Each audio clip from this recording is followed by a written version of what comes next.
Welcome to Vivekananda institute. आज हम structure of heart and working of heart सीखेंगे।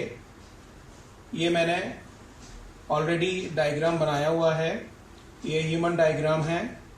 और पहले मैं आपको पूरा स्ट्रक्चर डिटेल में बताऊंगा कि हार्ट के अंदर कौन कौन से पार्ट्स होते हैं, और फिर उसके बाद मैं आपको प्रॉपर इसकी वर्किंग, हर पार्ट की वर्किंग बताऊंगा कि हार्ट जब वर्क करता है तो उस टाइम पर किस पार्ट का क्या फंक्शन होता है और उनकी वर्किंग कैसे होती है। ठीक है, चलिए स्टार्ट करते हैं। तो सबसे पहले आप यहाँ पर देख सकते हैं कि हार्ट के अंदर 4 चैम्बर होते हैं। There are 4 chamber in the heart of human being. तो पहला जो होता है, ये this side is right side of the heart and this is right side also and this side is the left side of the heart। ठीक है, ऊपर वाले जो दोनों पार्ट होते हैं, these are called auricle, right auricle and this is right ventricle। this is the left side, this is called left auricle and this is left ventricle। Auricle is also known as atria or atrium, right atrium, left atrium, right ventricle, left ventricle। ठीक है, तो ये जो right side होती है, ये actually हमारी body का राइट हैंड साइड होता है, और बॉडी का राइट हैंड साइड हार्ट का भी राइट हैंड साइड होता है। ठीक है, यहां पर आप ऊपर ये 2 वेन्स देख रहे हैं, ये 2 पाइप लाइक स्ट्रक्चर देख रहे हैं। तो दीज आर वेना केवा। ये वाली जो पार्ट होता है, this is vena cava, this is inferior vena cava, inferior vena cava and this is superior vena cava, superior vena cava. Inferior vena cava ये बॉडी के लोअर पार्ट से, heart के नीचे के जितने भी स्ट्रक्चर होते हैं, बॉडी के जितने भी ऑर्गन्स होते हैं, वो वहां से ब्लड लेकर आती है vena cava, inferior vena cava. और सुपीरियर वेना केवा हार्ट के ऊपर के जितने पार्ट होते हैं, लाइक शोल्डर, हेड, ब्रेन वगैरह सारे इसमें आएंगे, तो ये वहां से ब्लड लेकर आती है। तो यहां से ब्लड आता है बॉडी के अपर पार्ट से, और यहां से ब्लड आता है बॉडी के लोअर पार्ट से। यहां पर जो मैंने आपको टर्म बताया है vena cava, vena cava is largest when of the body. Vena cava is the largest when of body. ठीक है, ये 2 वेना केवा एक साथ ज्वाइन होती हैं जब ये ब्लड लेकर आती हैं, तो राइट ऑरिकल के अंदर ब्लड लेकर आती हैं। ठीक है, पहले मैं आपको पूरी स्ट्रक्चर बता रहा हूं। ठीक है, ये जो पार्ट होता है, दिस इज वॉल्व। ये जो वॉल्व होता है, this is called tricuspid valve, tricuspid valve. इसका एक दूसरा नाम और होता है atrio ventricular valve, atrio ventricular valve. Atrio ventricular, atrium और वेंट्रिकल के बीच वाला, ये राइट साइड वाला वॉल्व होता है, इसको ट्राइकस्पिड वॉल्व कहते हैं। ट्राइकस्पिड वॉल्व क्यों कहते हैं? ट्राइकस्पिड वॉल्व इसलिए कहते हैं क्योंकि इसके अंदर जो कस्प होते हैं, ये यहां जो वॉल्व होता है, वॉल्व का फंक्शन क्या होता है? वॉल्व का फंक्शन होता है कि ये 1 डायरेक्शन फ्लो कराता है। Valve is a structure which provides the unidirectional flow, unidirection of anything. यहां पर ब्लड सिर्फ एक डायरेक्शन में फ्लो होगा, इसीलिए इसको वॉल्व कहेंगे।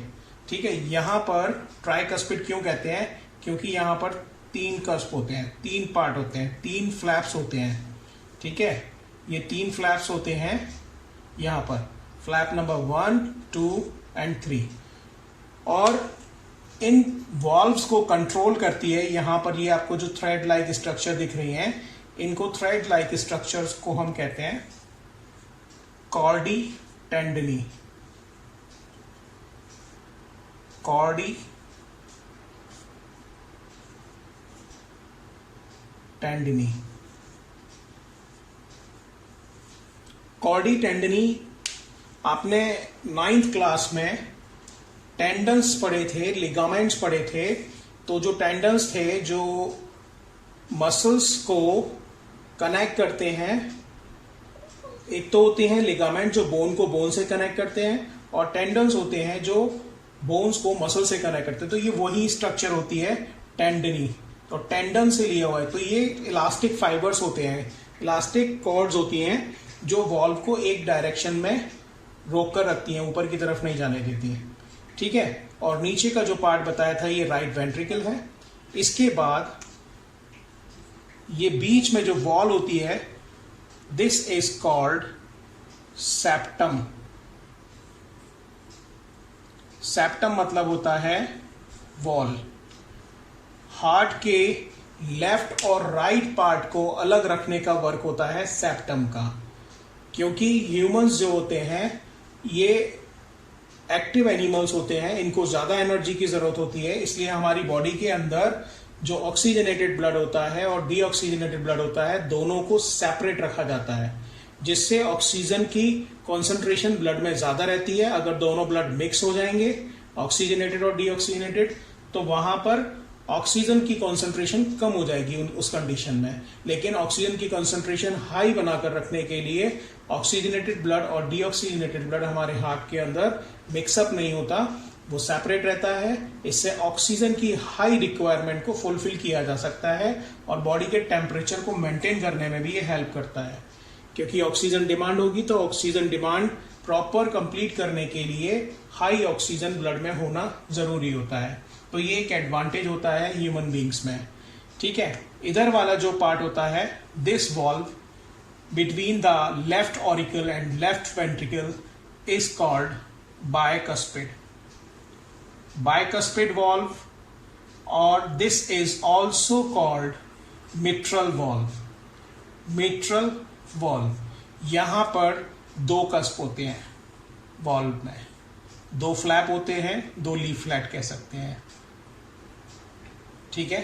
यहां सिर्फ दो कस्प होते हैं, यहां 3 कस्प हैं, और ये ट्राइकस्पिड है, ये बाइकस्पिड वॉल्व होता है। ठीक है। ऐसे ये भी वॉल्व्स होते हैं।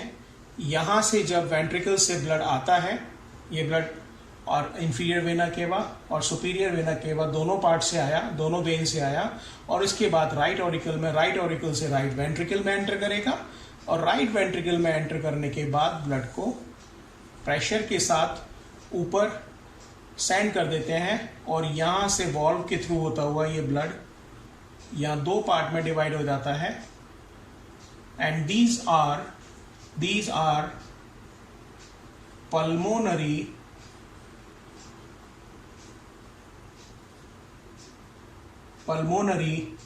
आर्टरीज। Pulmonary arteries. ठीक है। ये पार्ट जो होता है, this goes to left lung and this goes to right lung.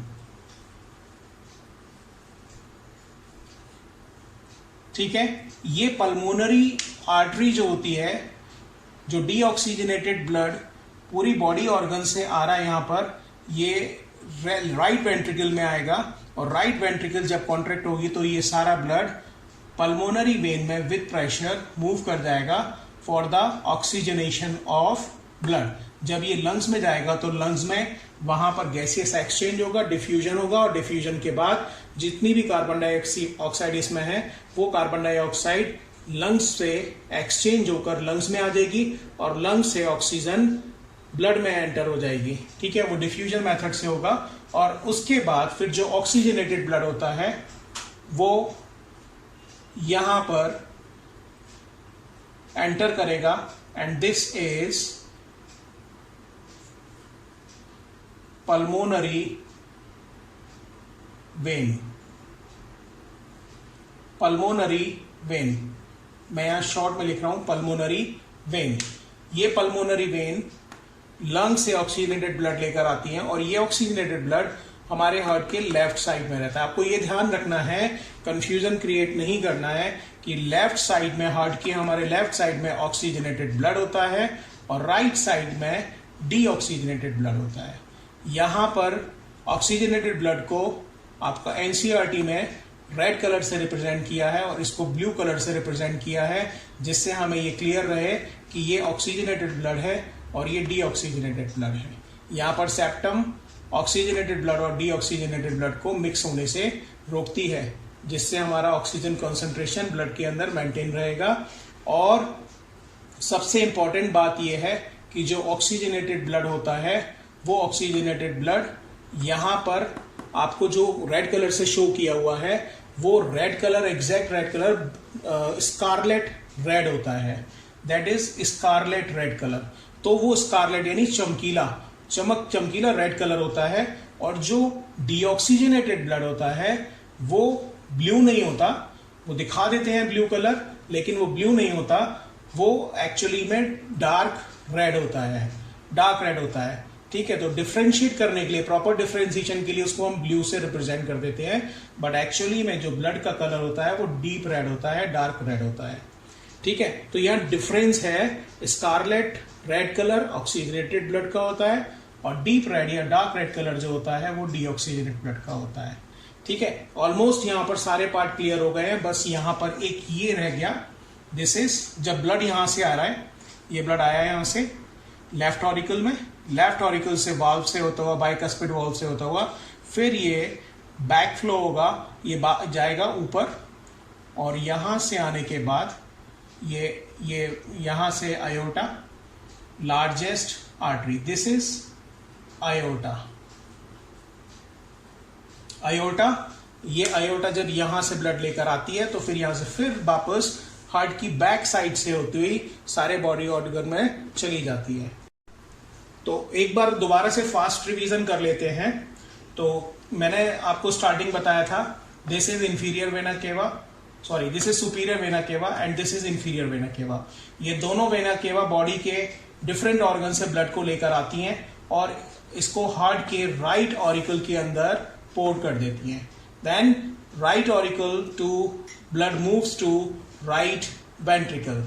Van अब यहां से वर्किंग भी साथ में लेंगे, जैसे ही ब्लड ऑरिकल की तरफ वेना केवा से आना है, and that position the auricles will expand. When the auricle will expand, then there will be the low pressure inside the auricle. Expansion means increase in volume and it will cause the pressure, lowering of the pressure in the auricle, and that will call sucking.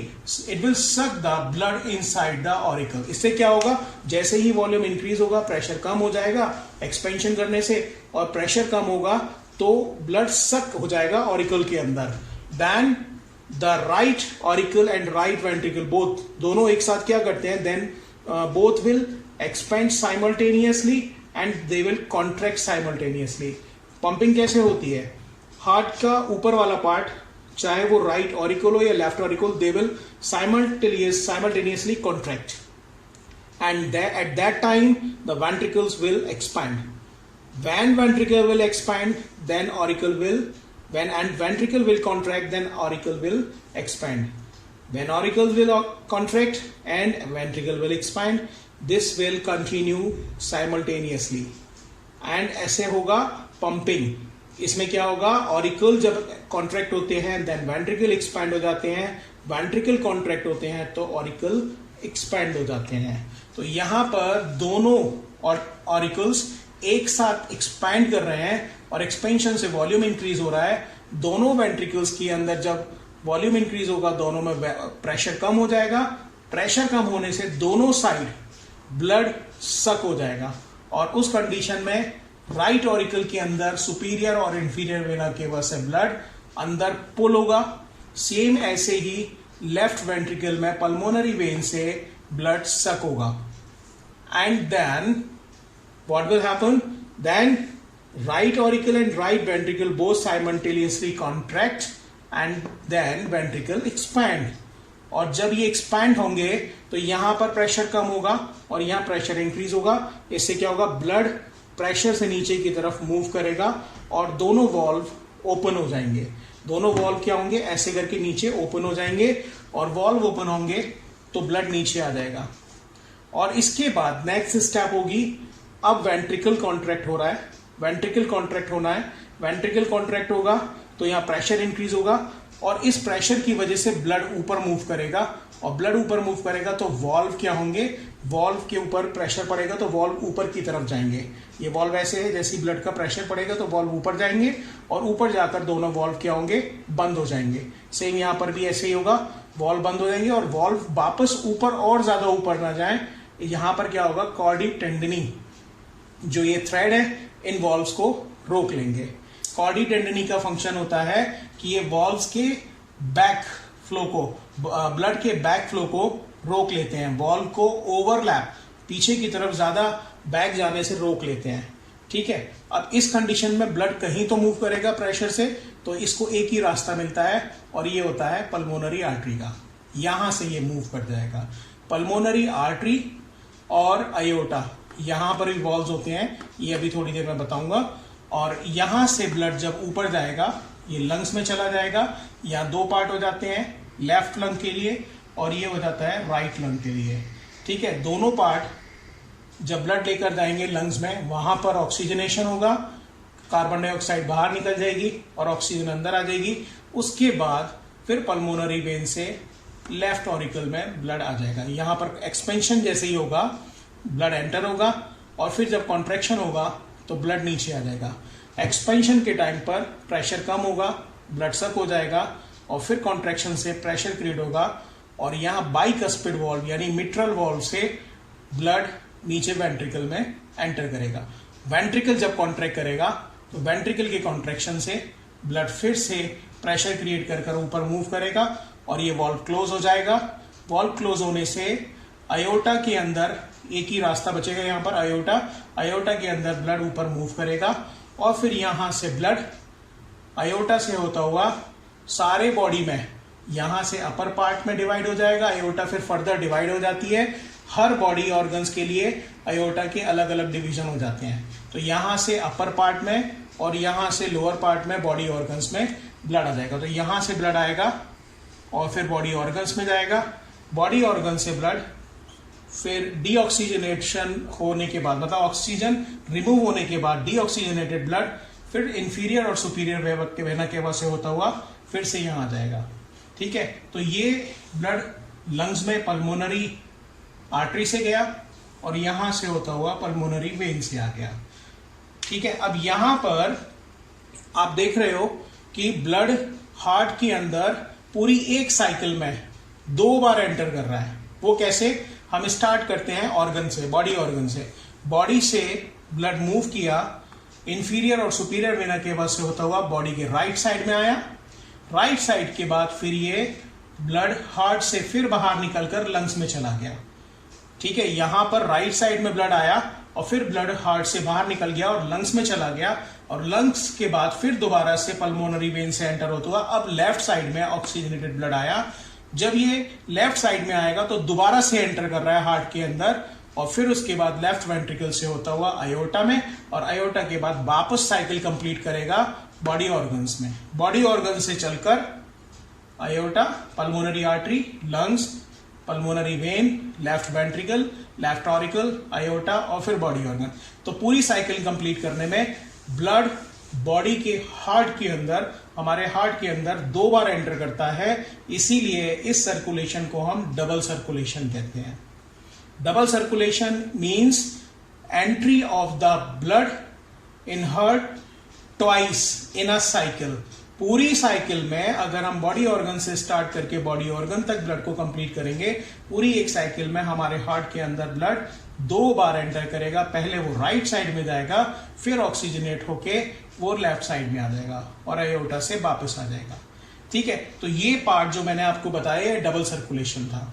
यहां पर मैं एक चीज बताना भूल गया आपको कि इसके ऊपर जो कवरिंग होती है, this covering is called pericardium. This is called pericardium. Cardium means होता है हार्ट। जहां भी कार्डिया वर्ड आएगा, कार्डिया या कार्डियम वर्ड आएगा, इसका मतलब वो हार्ट से रिलेटेड है। तो ये जो कवरिंग है दिस इज कॉल्ड पेरिकार्डियम और इसके अंदर जो लिक्विड होता है that is called pericardial fluid. Pericardium जो होती है हार्ट की प्रोटेक्टिव कवरिंग होती है, ये डबल मेम्ब्रेनस होती है। और इसके अंदर जो लिक्विड होता है that is called pericardial fluid. ठीक है, मुझे बताना था यहां पर ये वॉल्व्स के नाम। ये जो वॉल्व होता है जो पल्मोनरी आर्टरी में होता है, this is called pulmonary valve. और क्या बोलते हैं इसको? पल्मोनरी आर्टरी है। पल्मोनरी मीन्स मैंने बताया था लंग्स, और लंग्स की जो आर्टरी है वो पल्मोनरी आर्टरी, और पल्मोनरी आर्टरी के अंदर जो वॉल्व होता है that is called pulmonary valve. ऐसे ही अयोटा के अंदर जो ये वॉल्व होते हैं, ये वॉल्व भी यूनिडायरेक्शनल फ्लो को परमिट करते हैं, जिससे ब्लड जो है वापस ना आ जाए। तो यहां पर जो अयोटा के अंदर जो वॉल्व होता है that is called aortic valve. Aortic valve, aorta जैसे अयोटा लिखते हैं ऐसे ही अयोटिक वॉल्व। ठीक है, अयोटिक वॉल्व। क्लियर हो गया? यहां पर इसको अयोटिक वॉल्व कहेंगे, यहां पर इसको पल्मोनरी वॉल्व कहेंगे। अब एक क्वेश्चन और पुटअप होता है जनरली बोर्ड में कि ये जो हार्ट की पूरी मेम्ब्रेन है, कवरिंग है, इनमें सबसे ज्यादा थिक कौन सी होती है? तो ये जो लेफ्ट वेंट्रिकल की वॉल्व होती है, ये जो लेफ्ट वेंट्रिकल की वॉल्व होती है, ये सबसे ज्यादा थिक होती है। और इसका थिक होने का जो रीजन होता है वो होता है इसका हाई प्रेशर रिक्वायरमेंट, डिमांड।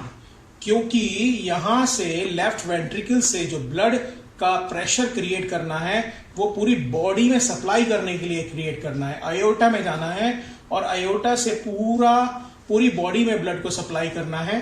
इसीलिए लेफ्ट वेंट्रिकल की जो वॉल्व होती है सबसे ज्यादा थिक होती है, सबसे ज्यादा मस्कुलर होती है, जिससे लेफ्ट वेंट्रिकल से जो ब्लड है वो पूरी बॉडी में इजीली सर्कुलेट हो पाए। ठीक है, तो ये हमारा था हार्ट की स्ट्रक्चरिंग, हार्ट की स्ट्रक्चर और हार्ट की वर्किंग।